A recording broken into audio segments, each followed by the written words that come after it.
আমারে আমারে শেষ কইরা লাইছে গো আমারে শেষ কইরা লাইছে। ভোর তখন 4:40। গভীর ঘুমে আচ্ছন্ন ছিলেন এক ব্যবসায়ী ও তার পুরো পরিবার।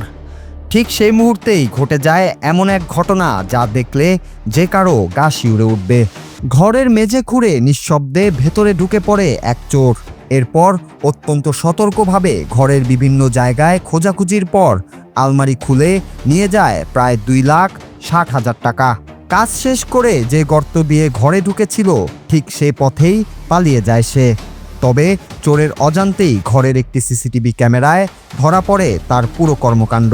সকালে ঘুম থেকে উঠে সেই দৃশ্য দেখে কান্নায় ভেঙে পড়েন ভুক্তভোগী ব্যবসায়ী মুফতি KM শাহাদাত হোসাইন। চাঞ্চল্যকর এই ঘটনাটি ঘটেছে চাঁদপুর জেলার হাজীগঞ্জ উপজেলার দ্বাদশ গ্রাম ইউনিয়নের দেউদ্রন গ্রামে। সিসিটিভি ফুটেজ বিশ্লেষণ করে এলাকাবাসী সন্দেহভাজন ব্যক্তিকে শনাক্ত করেন। স্থানীয়দের দাবি তিনি রাশেদ নামের একজন ব্যক্তি, যিনি এলাকায় রাশেদ চোরা নামেই বেশি পরিচিত এবং অতীতেও তার বিরুদ্ধে একাধিক চুরির অভিযোগ রয়েছে। পরে ভুক্তভোগী ওই সিসিটিভি ফুটেজ সামাজিক মাধ্যমে প্রকাশ করে এলাকাবাসীর সহযোগিতা চান। বিষয়টি মুহূর্তেই ছড়িয়ে পড়লে এলাকায় তোলপাড় সৃষ্টি হয়। পরে স্থানীয়রা সন্দেহভাজন ব্যক্তিকে আটক করে পুলিশের কাছে হস্তান্তর করেন। তবে আটক হওয়ার পর তিনি ঘরে প্রবেশের কথা স্বীকার করলেও টাকা চুরির অভিযোগ অস্বীকার করেছেন। অভিযোগের ভিত্তিতে পুলিশ তাকে হেফাজতে নিয়ে তদন্ত শুরু করেছে। ভুক্তভোগী মুফতি KM শাহাদাত হোসাইন জানান, তিনি স্থানীয় বাজারে বিকাশ এজেন্ট ও গ্যাস সিলিন্ডারের ব্যবসা করেন। ব্যবসার প্রয়োজনে প্রায় বাড়িতে বড় অঙ্কের নগদ অর্থ রাখতে হয়। ঘটনার আগের রাতেও তিনি বাজার থেকে প্রায় 1,60,000 টাকা নগদ নিয়ে বাড়ি ফিরেছিলেন। তার অভিযোগ, কয়েক মাস আগেও একই ধরনের চুরির ঘটনা ঘটেছিল।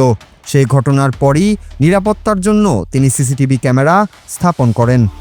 কিন্তু তারপরও এমন দুঃসাহসিক চুরির শিকার হওয়ায় তিনি দিশেহারা হয়ে পড়েছেন। প্রশাসনের কাছে তার একটাই দাবি, দ্রুত তদন্ত শেষ করে চুরি হওয়া টাকা উদ্ধার এবং দোষীদের বিরুদ্ধে কঠোর ব্যবস্থা নেওয়া হোক। জি ভাই, আমি গত 1 বছর আগে আমার তো ঘরে আবার চুরি হয়েছিল। প্রথমে যখন আমি ব্যবসা শুরুতে, ওই সময় আমার 3 লাখ টাকা এবং 3টা মোবাইল চুরি নিয়ে গেছে, বুঝছেন। তখন আমার তখন ডকুমেন্ট ছিল না, যার ফলে আমি ওটা তখন জোরালোভাবে কিছু করতে পারি না, যার ফলে আমি বাসায় সিসি ক্যামেরা লাগাইছি। তো এইবার যখন সে চুরি করছে এখন তো, এবং এই লোকই আমার ধারণা, এবং এই লোকই ছাড়া আর কেউ করবে না, এই লোকই আমার গত বছর চুরি করছে। এবং এবার আমার 2.5 লাখ টাকা এবং খুচরা সামথিং প্রায় 5,000 টাকার মতো ছিল, যেগুলো আমার গণার বাইরে, এই টাকাগুলো নিয়ে নিয়েছে।